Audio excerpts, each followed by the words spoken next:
Hello, Money Multipliers. Welcome back to another episode of the Money Multiplier Podcast. I'm your host, Hannah Kessler, and we ask ourselves, do our dollars make sense? In this episode here today, I am joined by the one, the only, the lovely Miss Krisstina Wise.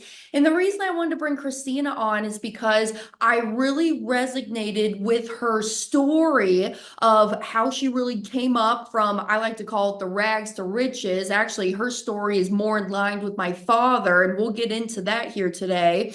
But then also really honing in the money mindset, because y'all hear me say this all the time.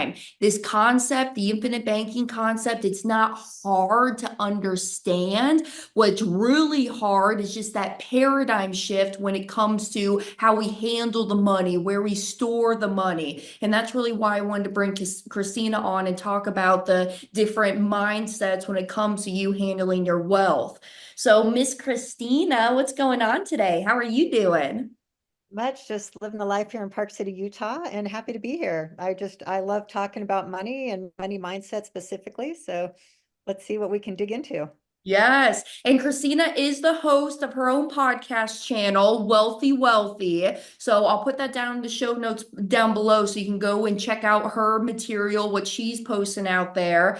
But before we get into it, I wanted you to share in your own words your story of where you found yourself and what you're doing now. Because the biggest thing that I think my folks will resonate with is, yeah, I got people who tune in every single week. They're the types of people where maybe they are making minimum wages or they are the high net worth earners where they're running 7, 8, 9 figure businesses. But the biggest thing about why I really enjoyed you is that you were talking about, hey, I'm making all this money, but I'm getting this burnout. And when is enough ever enough? Specifically, when you talk about Parkinson's law, because that's one of the things that Nelson Nash has always taught us when we're overcoming these human behaviors. One of them is Parkinson's law, where once was a luxury, it is now a necessity. So I guess just share a little bit about your story, about where you're at and how you came to this point in your life. Well, I didn't know that Nelson Nash talked about Parkinson's law, so that's really great. That makes sense now.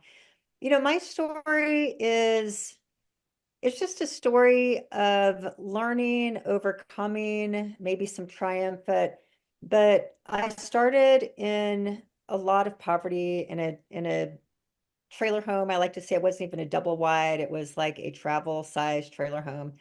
And it wasn't just starting a trailer home, but there was just a lot like the mindset. It was a poverty mindset. There was a lot of dysfunction, alcoholism. There was never enough money. I still to this day remember from a young age, my parents would have screaming matches about not having money. And so it was just a very volatile upbringing. And with all the things, because it was just that was the environment I was in. But specifically, I just remember the money piece, just how tumultuous that thing was. And so growing up as a child, money was something to be afraid of. It was something that other people had and we did it. I heard all the money narratives, like money's for those people and we can't afford it. And don't ask me for money. Do you think it grows on trees? Like anything that we've heard, that is kind of the things that are talked about with those limiting beliefs. I certainly heard them growing up. So from a young age, I was very motivated to make a lot of money because I wanted to get out of that trap. And I did. I went on, I built a multi seven-figure business, did it again. But what happened is because even though I became really good at earning money, that I was always chasing that feeling of trying to be good enough. So I was always chasing that external validation. And at first I would chase it by what I bought. So I bought the big house and I bought the cars and I bought all the things. And what I realized is that even though I looked like I was rich on the outside, on behind closed doors, again, it was a financial shit show. I argued with my husband all the time about money. It didn't matter how much money I made. It just like seemed there was never enough. And I was so baffled because I thought, how is it that now, I mean, I'm making hundreds of thousands of dollars a year profit, Mhm. more money than my parents would make in a lifetime in 1 year, but why am I having the same home problems? fighting about money as my parents did. So that just became this thing, like, and I'm just recreating this. And then I became a single mom and I couldn't pay my bills and I lost everything. And it became this next level of how did I make all that money? How was I number one in sales in my organization? And how am I completely broke? They're repossessing my car. I don't have enough money to put food on the table. I don't have enough money for the deposit to turn the utility bills on. And it just became that head scratcher. So that's where I finally decided, like, there's more to this money equation that meets the eye. So I need to go learn it and figure it out. So I went on this decade-long study of money and business. And the good side of that story is that I fixed that piece where I needed to buy stuff to be able to feel good enough and successful. So I started, spending less than I make, and I became a big real estate investor. But what happened is that I was still chasing the money. I was still trying to build a bigger business. Enough was never enough. I was still trying to always reach that next, step on the ladder. And that sent me to a place where I had a big health crisis. I traded my health for wealth. And then I had to use all my wealth to get my health back. So it's just been this really thick journey of all these ups and downs when it comes to this one thing called money, where I didn't have any money and that caused a lot of problems. And I had a lot of money and that caused a lot of problems. And then it was all about the money and that caused a health crisis. And it just didn't make sense till finally I took all those lessons and decided that, oh, there's so much to this money thing that is more than just the money itself. So that's what I love talking about today. Yeah, and just more than just making the money. I totally agree with that because everybody's in that hamster wheel almost where, okay, I get to this goal, then I'm going to make more to go to this goal. And it's just a never ending cycle of, it's never enough. I'm always going and going and going. And especially too, when you go, go, go, I've experienced this with the burnout in my own life. And then you got to spend the weeks just to catch up to get yourself to that ground standard of, okay, now I'm feeling good again. And I don't know if you're open to it. Can you share some of your health journey of what led you there to the burnout and what happened in your health story? What's interesting about that story is I'd spent a decade doing all the entrepreneurial things that you read in books and we're taught to do. I've always invested in a lot of coaching and a lot of, mentorship.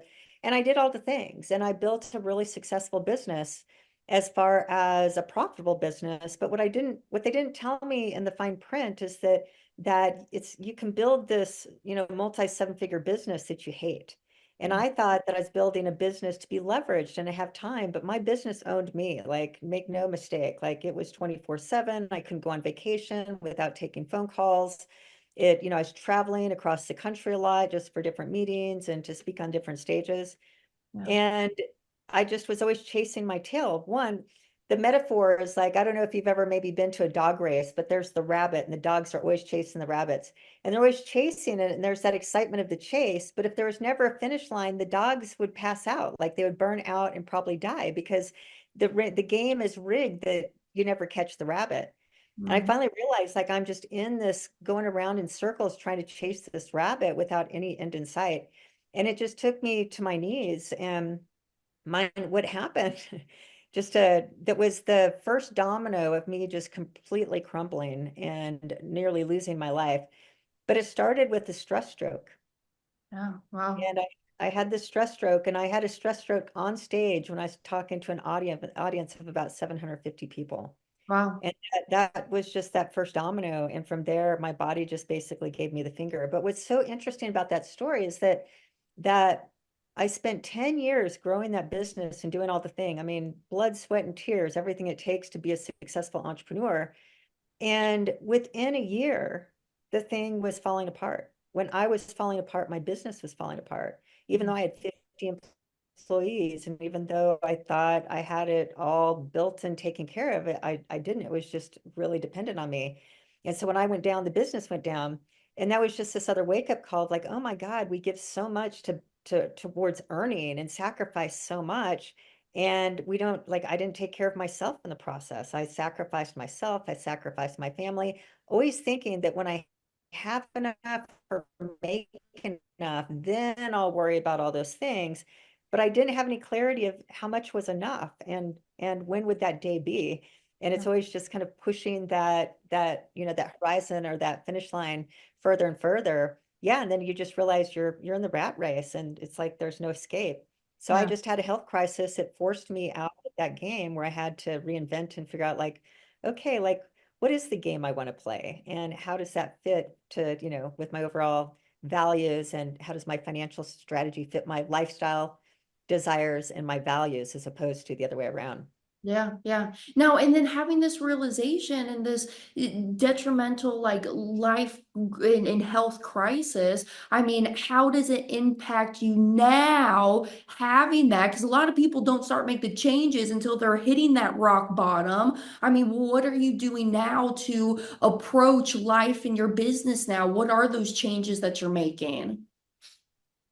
Yeah, well, for me, the first change was mindset. Like it was a couple things. I'd say one was the mind, one was my own worthiness. So that's the first thing, that I was always chasing success as my proof of I'm good enough and my proof that, hey, look at me, I'm successful because of my upbringing.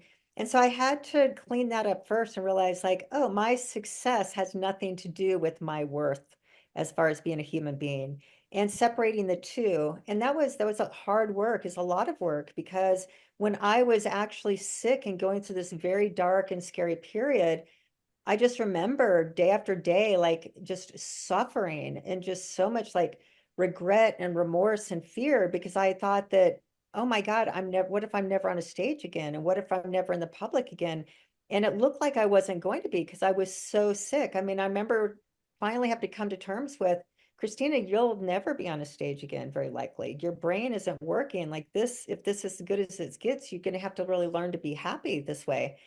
And it wasn't easy. Like it was a lot of inside work, but fortunately I was able to heal and get back to the things. But I think it was the worst thing.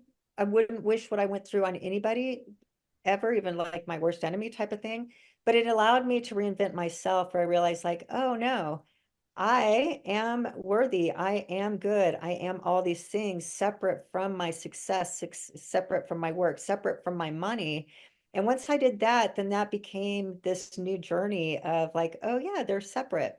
And now I can be whole and complete and happy and all the things that's me, and still have goals and things that I pursue, and all those characteristics that help me be succeed, but not attaching my value to that success.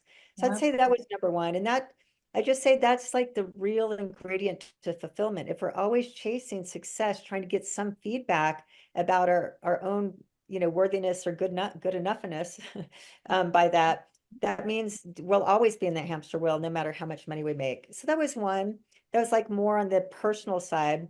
On the financial side, it was really getting clear on how much money is enough and doing that work. I mean, I'd never done that work. My answer was more, just more, more, more. And I think so many of us, our culture even wires us that way. Like when I ask those that go through my money school, for example, how much money is enough? They're like, I don't know, but more than now.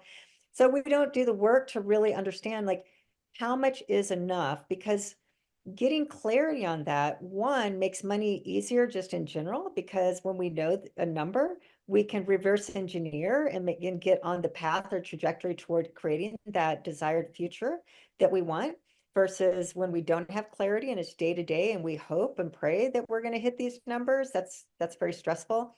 But two, just it means just there's a place of satisfaction, meaning if this was as good as it ever got financially, it's a really good life and I can live that life. So I really encourage, anyone, especially entrepreneurs, to do both those works, to detach themselves from their financial and just earning success. And then two, really get clarity on how much is enough and create a plan for that.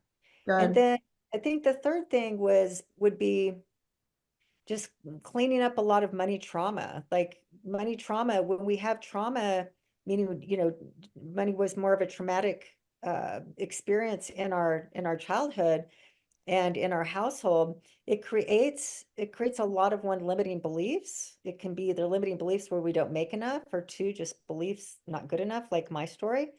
But then also it's a trauma that never heals, because we're always chasing something that traumatized us as a kid. So again, it can wreak so much type of havoc in our individuals and families. Like lots of families earn money, but behind closed doors, it's just a lot of, fighting and conflict.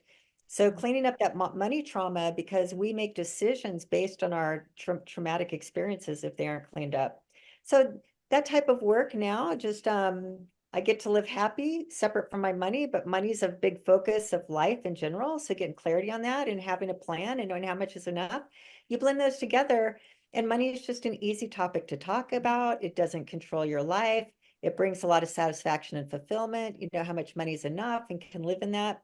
And I'd say the final piece is that business success. Again, it's just detaching from like, hey, my business success doesn't define me. But when I can separate, it's like the more business success is just me having personal goals that I can achieve those challenges to say, hey, I had to step outside of my comfort zone. I had to new learn things to scale my business next level or different things. But it's more from this internal satisfaction place and not from this place like, oh, if I don't have a 7-figure business like everybody else has, then that says something about me. Yeah. So a lot of twisted in there, but it's really more mindset and kind of our relationship with money, which I'd say is 90%, like you said. The other 10% is pretty easy. Yeah. That 10% of where you put your money and how to invest it and your infinite banking concept and things, that part, those are just kind of vehicles and structures that help you achieve the goals that you want to achieve. But those don't have any utility if what comes before that is really messy. Yeah, yeah.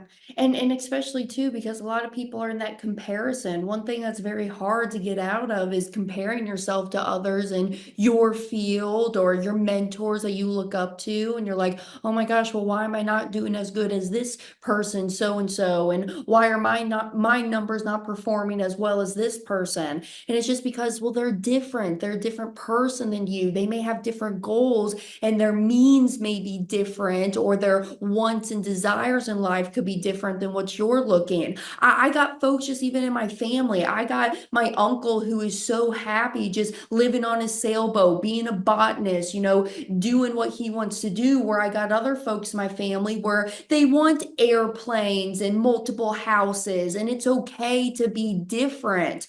And I guess I want to ask you because, I'm a part of that generation, the Gen Z millennial generation, is as I sit here today, only 25 years old, the biggest thing that I love to do is capture those people when they are younger so that they can create new lifestyles and different thoughts around money mentality. And my ask to you or your advice is, somebody who's just starting out in their financial journey, I guess the number one goal that you would really tell them to do is, hey, sit down and really write out what is important to you and what is enough to you. Would that be your advice to folks within my generation? Yeah, so congratulations being 25 and doing this work and having these conversations and putting all this into practice. I love that. And yeah, so especially for the millennials and those younger, it's tough. I mean, I'm a Gen X, and so we didn't have as much comparison without social media. So it's I'd say just money in general for the millennials, and like I said, every younger generation, it's like if you're going to succeed financially, you're going to have to really want it. And you're going to have to want it and understand that you have to separate yourself from all of your peers and all of your friends and maybe a lot of your family, because money um, has rules and laws, and they have to be followed if you're going to have financial success and net worth and eventually financial freedom and all the things that we want. But in your generation, it's such a comparison game with social media. Like you've had a phone in your hand since, basically you can walk. And that's what social media is comparison. If you don't have like a really conscientious relationship with that. So that's built in. It's just you're comparing yourselves with everyone. And we know the Facebook life is very different. What's posted on Facebook and Instagram is usually very different than what real life is. So you have to individualize and not compare yourself. And again, not easy with the social culture Yeah. for that. The second thing is that when it comes to money, again, opposed to my generation and older, is that the financial principles are the same, meaning you have to manage your money and you have to track it and you have to make sure you spend less than you make. And those financial principles stay the same. But for your generation, again, it's just so easy to spend money. So when it's so easy to spend money and it's a comparison game and you measure up based on what we purchase and buy and how we represent ourselves, that's a very dangerous combination. And that combination is going to keep you paycheck to paycheck. Yeah. Now, the great thing about your generation is that talk about earning capacity. Like, again, my generation didn't have the opportunity just to create a new online business with basically very little capital get started. And there's just so many ways to make money today online as your full business or side hustle. So the millennials, again, and younger, my God, it's so awesome because of your knowledge of technology, your knowledge of how to use technology to make money. The sky's the limit. Like me, I'm trying to figure out things. It comes very unnatural. So again, your generation has such a competitive advantage there. So if you can learn those tools, but again, conscientiously separate yourself from the danger piece of those, which is hard to separate the two. But Yeah. when you can really learn to make enough money and then not compare yourself, you have to get a few, here would be my advice is can't compare yourself, everything I just said. Yeah. To get clarity on how much money's enough and really do that exercise. Like, is it 1 million? I would say start with 1 million just to become a net worth millionaire, not including your household. It might be an easy place to start. When you get there, then you can go up and change that. But to get clarity, and you have to put that stake in the ground that says, I want to be a net worth millionaire. And that comes first and foremost. And that comes before my need to be liked by all my friends. That comes before my need to drive the fancy cars. That comes before my need to do X, Y, Z. So Mhm. that's get very clear on that. And then it's like, okay, how much money do I need to save and invest of my current earnings to be able to be on track to become a net worth millionaire by the time I'm 35 or by the time I'm 40 or whatever the case is? I think the latest statistic that I read is that the average millionaire, they're 55 when they become a millionaire. Mm. So, but that's because we wait until like we're in our mid 30s or so to finally decide that we need to get our financial life in order. So we've wasted a lot of time. But when you can start it somewhere in your 20s, you have that head start advantage and it multiplies very quickly on the end. So Yeah. those are things. And then the final piece is, yeah, that to really develop that skill set and get really good at earnings, but it's to understand that earning a high income, you have to learn skills and you have to work hard. You have to do all the things to be able to earn a nice, six-figure, multi-six-figure income as an individual or as a household. But then two, to understand that your wealth comes from your younger years. So when you can understand that getting that discipline and practice of being a really good saver, really managing your spending, and really work towards creating that net worth goal, and then work with those like you that have the products and the systems that help you know how to create that wealth as far as investing and infinite banking and just all the resources and vehicles and tools that then enable us to work towards that millionaire status. Yeah, yeah. And too, I also think it's important getting on the same page with everybody in your family. Like for myself, it's easy to do that because I'm a single female. I got my two kitty cats they call my children. If I could leave all of my wealth to them, I would. But especially the folks who are in a marriage contractual agreement with their other spouse. I actually had a gentleman who he reached out to me and he sent me this text message actually over the weekend. And he was saying that, hey, I just feel like I'm in this never ending trap. I'll go to work and I work these 60 to 70 hour long weeks. I've never had a significant other that could help me financially. It's always on me. Or some folks, they may feel it the opposite way, where I actually had somebody tell me, Hannah, I'm a little nervous because I leave everything up to my spouse and I do not know what's going going on. And God forbid if something were to happen to them, I'm going to be left in the dark and I don't know what to do with this financial life. I'm not the one making the money. I'm just the one that gets these weekly allowances and spending limits. And so, what would you tell those people? Because, and I tell them so far, and you tell them those very obvious things like, hey, well, you guys got to get on the same page. Are you working with people like that where they're not on the same page? Because in some of your story, you had your spouse at the time that you would give everything to them, they would manage it. And it's just important to understand the controlling around your money. And so my question is, I can tell them the very basic knowledge that we all really know about is, hey, it's important to start bringing money around the kitchen table, talk about it one-on-one together. But when you have those people that they are just not on the same page with you, what are you kind of giving them as your advice to then get them on the same page together?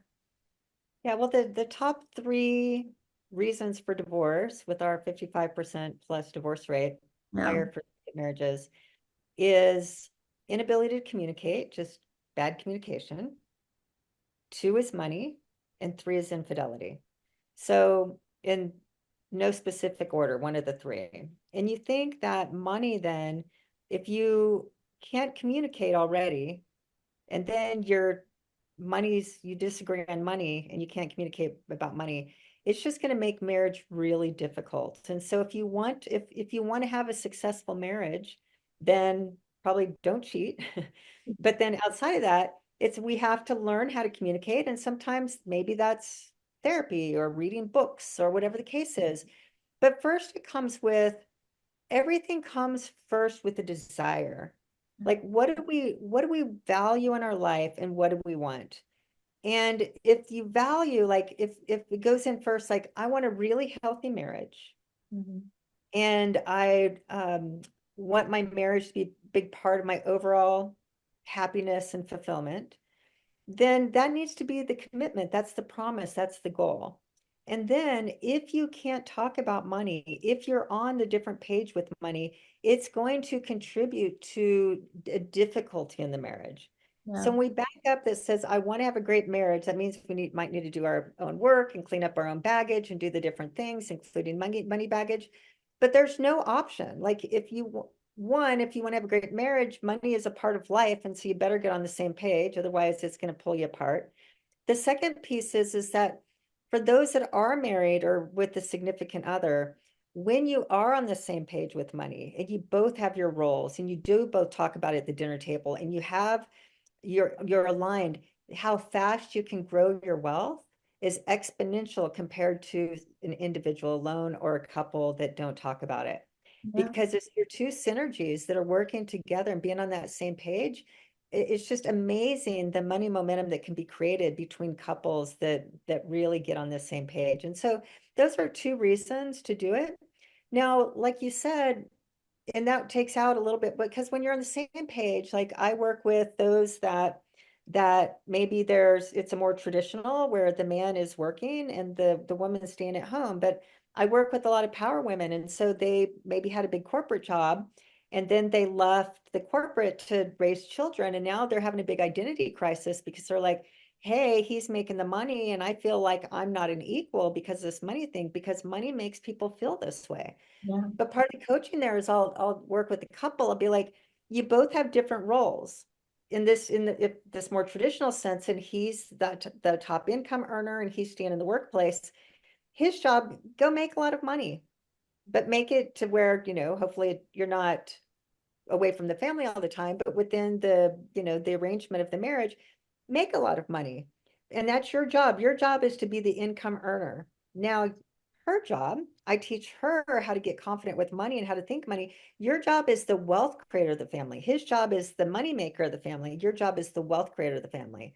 So you take the money, manage the money through the household wisely, be the CFO of your household, know where every dollar is going, and learn how to invest and learn how to create your own infinite banking system and be like the matriarch of the family, creating a whole generational legacy plan that the manager. So even though like the earner usually gets the primary importance, the more important role in the household, if you're going to separate these roles, doesn't have to be male, female, you know what I mean? The more important role is the wealth creator and the generational wealth creator. Yep. And she can go do that any day. And that way, this is this really great combination of couples getting on the same page. So when it comes to women and money, especially young women and money, I mean, if I could only just talk to young women and money, I would love to do it. But it's really important is that it's still a generational thing. Like women, young women are making just as much money as men these days, are creating super successful and courageous and making high incomes and all the things, but they're still afraid of the money in their back of their mind, in their subconscious mind. And with this lack of money confidence. And so it's just really important, like your work for young women listening, especially, to you and other women, that it's not just about earning it, but it's really about creating this mindset narrative is that not only am I good at making it, but I'm really good at growing it and building net worth. Yeah. And I understand money and I'm good at money independent of anybody else in my life. Yeah, yeah.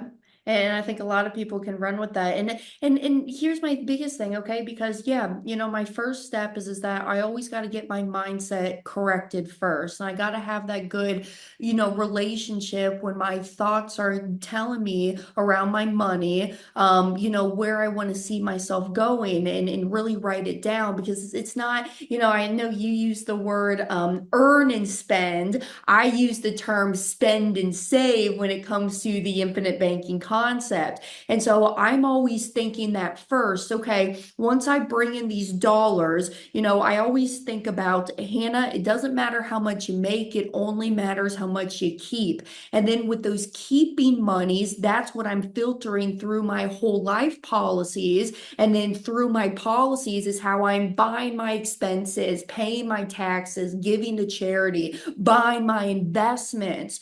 So what would you say is kind of your goal and game plan is that once I really got this craft honed in of, okay, now I'm understanding this mindset and where I see myself going, I'm overcoming Parkinson's law. Now, where are folks really going in your community to go and put those dollars to work? Is it real estate, short-term, long-term rentals? Is it in the stock market? Are they buying gold and silver? What are people mainly doing in your community? Learn and apply the financial principles. Like when we keep it really simple, like you said, you have to spend less than you make, Mhm. which means you have to really get good at managing your spending, managing your earnings, which looks like how you manage your spending so that you do save. Yeah. And then once you do that, but then where it goes back to how much money is enough is you want to get clarity on how much. Is it 10% of my income, 20% income? Is it a fixed rate, a fixed number?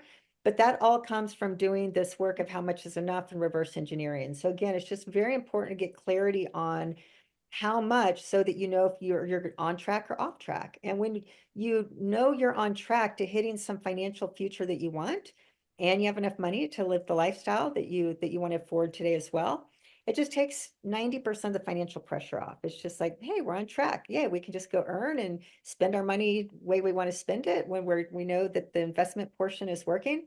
And then money's like as normal as brushing your teeth. It's just part of the daily life of healthy practices. Yep. Now, once you have that, then there are there's no shortage of ways of how to create your wealth. Mhm. And my way might is different. So I'll give an example. I built my net worth and financial freedom through two primary vehicles, real estate and whole life insurance. So that was my combo. And I learned both of those well enough to be able to use them. And I was a single mom and a single female. And I did all these things, learned these things and applied these things growing up with a trailer park education. So it's not rocket science. Like I just followed the rules once I learned them. So that's what I did. But I have a friend, Jeremy, and Jeremy he has a net worth about the same as I do, and really nice, high, healthy, eight-figure net worth. He did it through stocks. Hmm. He just really learned the stock game, and he has whole life insurance as kind of protection in different pieces, but he did it through stocks. I have other friends who they just started really early and they just put it in the S&P 500, and they're a little bit older than me, and they've got their wealth because they just consistently put in a number for 40 years and they have multi-million dollars that they've retired off of. So my point of saying that is that people, I think, can get so stuck on the right way to invest or the one thing, and so they don't do anything and they just keep pushing that, that kick that can out further, when it's less about the vehicles and more about the discipline of just making sure you're staying in this cadence, and then Yes. choose your way. But what I like about IBC philosophically and practically for those listening is that what I like about IBC, and I don't sell life insurance. I use it. I don't really even talk about it that much, whole life insurance. But I did read Nelson Nash's book when it came across my desk. I'm like, oh my God, this is amazing. I'm going to use this because when I read the book, it made sense.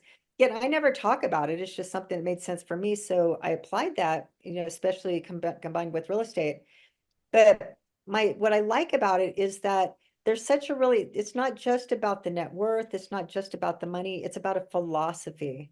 And it's Yes. about generational wealth, and it's a philosophy of your money and its importance and its value and how to get out of the rigged banking system, which is a big rig, having more control of your life, but it's also about more longer term planning. And that's what I like about IBC. I mean, I like the vehicle of whole life insurance policies and, all the ways you can do that, but it's less about the how and more about the why. Yes. 100%. And so you right now, like let me ask you this. When did you first get introduced to the infinite banking concept? Was this very early on in your entrepreneurship journey? Was it years later down the road? Did somebody introduce you to it? Were you at a conference? How'd you get introduced to IBC? That's a great question. Actually, I had a friend of mine who took me to lunch and told me all about it. And I said, Darren, this doesn't make sense. It sounds too good to be true. I don't trust it. I'd heard a lot of bad things about it, so I didn't go with it. But then he dropped off Become Your Own Banker book, funny enough. And like 10 years later, I'm not kidding you. I was going on a trip, and so I needed a book, and I didn't have any new books to read. So I used to only read books on the plane before you could watch a movie. And so I was looking on my bookshelf, and there's this Become Your Own Banker book, and I thought, well, I've never read this, and so I'll read it now. I need something to read. And I read that book once on the way from Austin to San Francisco. I read it again from San Francisco back to Austin. And it's at that moment, it just made so much sense. And again, philosophically, it matched my own philosophical belief and kind of the way I thought about money. Like it fit right in. It's just like blended in. So it's after that. So, for me, I was just bummed that I'd wasted 10 years kind of hearing what other people said and just buying into kind of the BS. And yeah, it's one of the biggest financial mistakes I probably ever made was not doing it 10 years sooner when it first came across my desk. But now my kids have policies, my grandkids will have policies, and I'll try to make up for it a little bit. But yeah, I just think it's just a tool that gets a bad rap, sadly, and therefore it's not used, and it's not and it can make a big difference, and not just, like I said, not just in an individual or couple's wealth, but creating the wealth for generations. Yeah, yeah. And there's a lot of misconceptions around it. Actually, I don't think this episode will air before my live mastermind coming up, because it's in Nashville, Tennessee. So every year I get together all of our members, our clients in one space. And this year I just decided to hold it in Nashville. Normally we hold it down in our home base of Daytona Beach, Florida, but didn't do it this year because we had Rockville coming through the same time I wanted to do the mastermind. I said, okay, it's probably probably not a good idea to have Rockville coming through the same time. That kind of brings a rowdy crowd. But actually where I'm holding it at is 20 minutes away from Franklin, and I think it's Franklin, Tennessee, or Frankville. And that is where Dave Ramsey's home office is held. And so actually, I've been reaching out to Dave Ramsey's team and I said, hey, if you spend 2 hours with me sitting down on a recorded session, I will pay you $5,000 an hour, $10,000 for your time.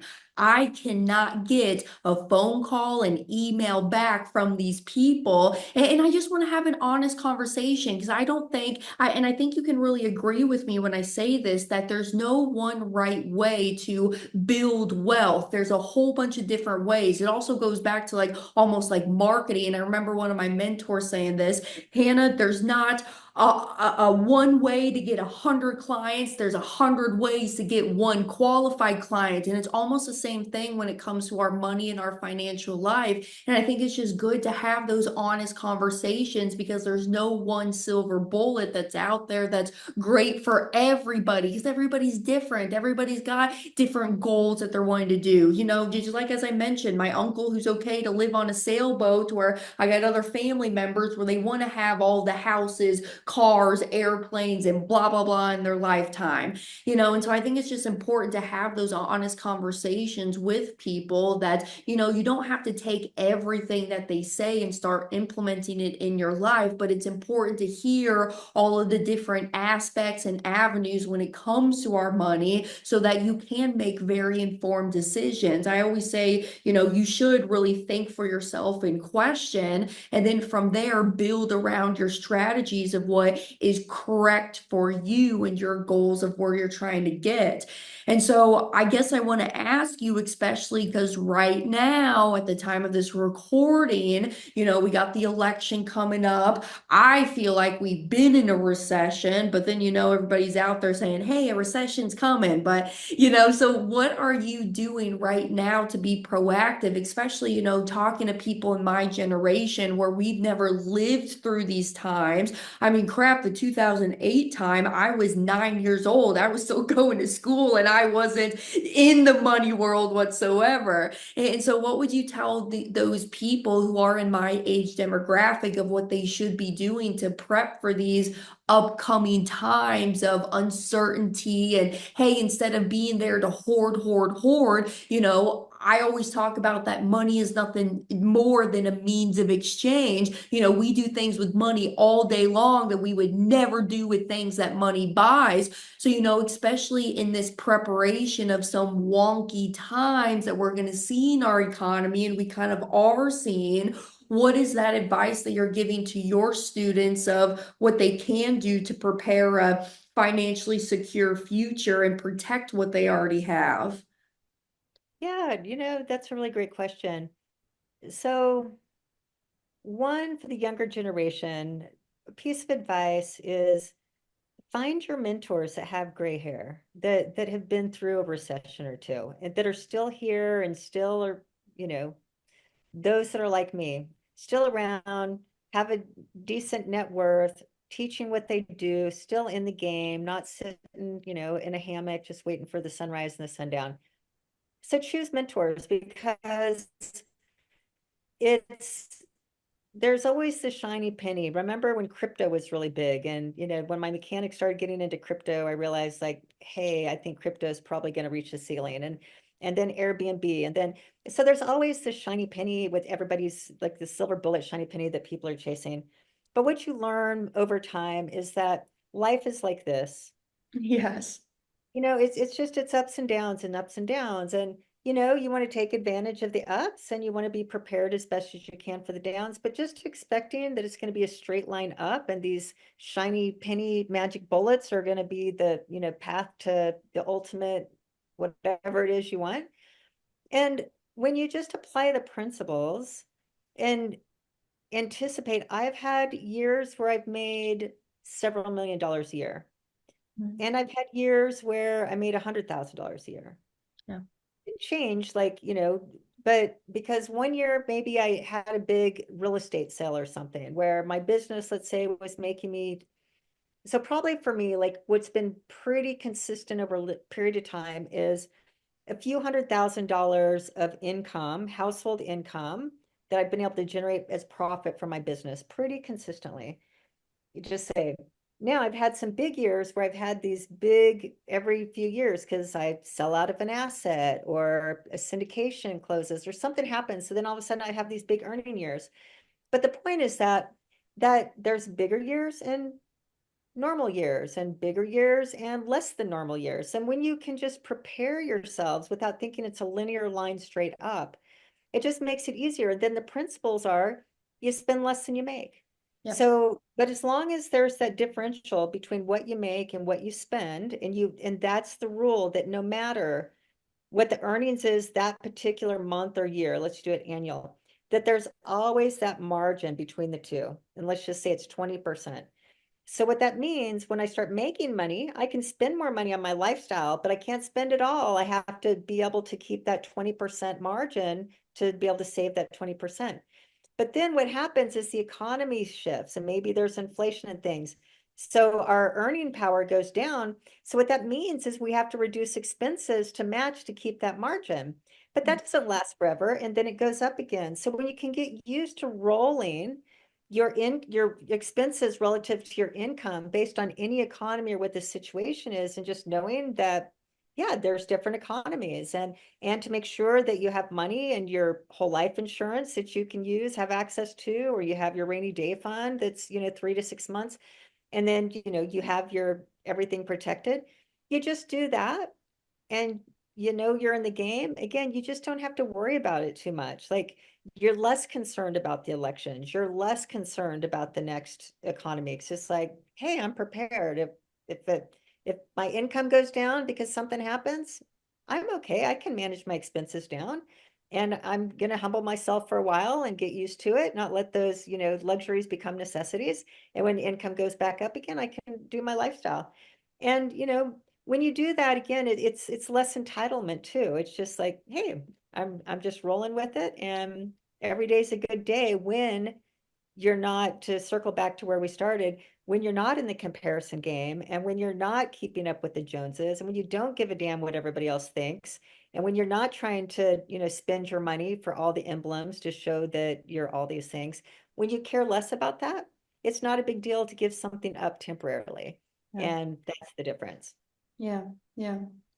Now, what am I not asking you that you think is important that my community should hear? Are there any tips or suggestions for folks? No, I think again to circle back where we started, especially just, depending on what the age group is that is listening, is that if you're a millennial or younger, like I said, you have to separate yourself from your peers in the money thing. Maybe in other life stuff too, but when it comes to money, if you want to grow net worth, if you want to be financially free someday, if you want to have that nest egg, if you want to have a healthy marriage and relationship, you can't do what everybody else is doing. You have to listen to podcasts like these and spend less than you make. I'll tell a little story just to maybe close this up. And so when my kids were probably middle school age, is that I got us into the right school district, the zip code, so they can get the right education and so that they could have the friend groups and stuff I wanted them with, which was the wealthiest zip code in Austin, Texas at the time. But we had one of the smallest houses. Mm. And they grew up in an environment where, I mean, all the houses were multi-million dollar houses. They were all very large. The parents all, drove Range Rovers and all the different, luxury car brands. And, our house wasn't ugly, but it was one of the smaller houses in the district. And the cars were paid for. Again, they weren't jalopies that were falling apart. But I remember both the kids came home this one afternoon and they were mostly my daughter, she came home a little bit depressed or a little snotty. And I said, hey, what's going on? Kind of after school snack. And she said, I just don't understand. Like our house is the smallest house, and why don't we have our cars? And they had been made fun of at school a little bit because kids can Me? be a bit mean. Yeah, exactly. I grew up in that. And I felt bad at first. I'm like, man, because I just wasn't buying all that status stuff for the kids, like their clothing and the cars and blah, blah, blah. So I finally got over kind of my own little shock of that and heard of it. And then I said, you know what, kids, let's get in the car. So they get in the back seat, they buckle up, and we start driving around. I said, hey, this is our house. Granted, it's one of the smallest houses on the street and in the area. And here's our car, and here's our cars paid for, and this is what it means. And I said, but let's just go on a little drive. So I started driving them around town for about 2 hours. And then I said, now your friends own this great big 5,000 square foot house, but guess what? We own that apartment complex. Then I drove them down. We own this office building. Then I drove them down. We own this duplex. This is where mom's working on a development. We're going to do like 6 duplex units over here. And I just drove around and this is where I own a condo. So if one of you go to UT, it's right here on UT campus. So this is pre-bought. And so I just drove them around and they understood it from this middle school age and they never had a money thing since then. And then I'd even hear them saying when we drove around, like, hey, do you know we own that building? They'd tell a friend or something. So the Mhm. whole thing is I just say that is that there's so much social pressure and that social pressure is really real. And we just have to separate ourselves from that. And the more even, when we have kids is to kind of bring them into this type of conversation also so that they can understand it. But I just tell that story is that the reason why most Americans die broke is not because they can't make enough. It's not because they're not smart enough to invest or do the different things. The reason why most Americans are broke at any age, and let's say millennials are paycheck to paycheck, but paycheck to paycheck is broke at any income, is because of our need for social status and fitting in. Yeah. That's the thing that keeps us in the rat race and on that hamster wheel. Yeah. And it's hard. It's hard, coming from a Gen Z person, it's hard to not compare yourself when you do grow up in that digital age. And that's why it is. It's important to have those healthy habits daily. I mean, for myself, that's why I spend a lot of time with the yoga and the meditating, going to the gym. It's so it's so stupid because it's so basic and they tell you this all the time. But then when you actually implement it on a day-to-day basis, it is a little hard to stay consistent with what you're doing. You always got to come back to the square one. Because just here recently I was struggling with the burnout and the traveling and the speaking on stages and keeping up with my podcast show. And it does become a lot. And it's okay to take those rest days where, hey, maybe this is just my day where I need to just turn it off and go do something for me today. So I want my people to reach out to you, and y'all tune into the Wealthy Wealthy podcast. As I mentioned, I'm going to put it down in the show notes below. And Krisstina, is there anything else that you want to share with the listeners before we hop off here and they go and check you out instead of you in nauseating detail? Awesome.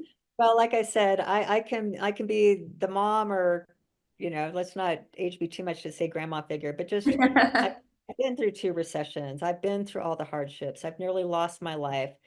I got divorced because of money. And just, real quick with that story is that we fought all the time, even though I was making more money than ever. Like the money made the marriage worse. It didn't make it better. And we still fought over it. So here I was making all this money. But what I did, because I didn't understand money. I was really good at making it as a primary wage earner and I was really good, but I just gave it to him to manage it. Yep. And he didn't know how to manage it any more than I did, but I was just afraid of it. I didn't think I was smart enough to manage it, and I thought he was better. And that was a big part of I ended up divorced without anything because there was money hidden and there were credit cards I didn't know about and taxes hadn't been paid. And so I wound up in this horrific financial situation, a financial crisis because I didn't pay attention. I put it in the hands of somebody else and it wasn't his fault. Like I take accountability. I said do it because I didn't want to do it. Yeah. So, again, I've been through all the ups and downs with money. I've made millions, I've lost millions, I've learned a lot of lessons. And so if you want to learn, just from somebody that's been through it all and is now teaching from that experience, the best thing I'd say is just go to my YouTube channel, which is at Krisstina Wise. And I just do little 15-minute sound bites, little money principles like this. And there's my podcast, as you mentioned. And if anybody would be so inclined, I do just breakthrough calls, like money mindset breakthrough calls. If anybody just is listening and wants to do a breakthrough, and we just talk about money for 45 minutes and see where we wind up, and I'll give some advice. It's Krisstina.com/call. So it's really easy to contact me there. But anyway, easy to find. It's just such a pleasure to talk with you, Hannah, and I'm just super proud of you. I just love the fact that you're doing this at this age. I'm going to say one thing, something I would have told my 25-year-old self is that I felt like I had to do everything right then, and I didn't give myself a lot of grace, and I didn't give myself a lot of time because I was trying to prove myself and trying to be successful. And you just wake up and realize you've got so much time. Yeah. So in this pursuit of growing your business and doing all the things, just know that to put as much joy in this as you can, and you've got plenty of time. It's all going to work out. And when you find yourself in that hustle, that grind, that burnout, really pay attention to that. And yeah, And take a it's few okay. And it's okay to take time for yourself. time for yourself. I mean, man, I wish I'd have told myself then that story. So I would have enjoyed the journey more. Yeah. Yeah. And hey, y'all, so it's Krisstina, spelled Krisstina. Am I saying that correctly, Krisstina? That's correct. K and two S's like kiss, but Krisstina. Well, thank you, and I appreciate you. And y'all, I encourage you. So go check out Krisstina. Haven't even told Krisstina yet, but I got some live mastermind events that are going to be coming up in 2025, and I might holler at you. I want you to maybe come out and teach to some of my audience. So I'll be reaching out for that. And y'all, every single week we're back with another episode. If there's topics, guests that you want on, rate the podcast, follow it, give it 5 stars, reach out to me. My email is Hannah spelled the same way, forwards and backwards, Hannah@themoneymultiplier.com. And I'm here for you. So I see you. I believe in y'all. And until next week, I'll catch y'all then with another episode. Bye, everybody.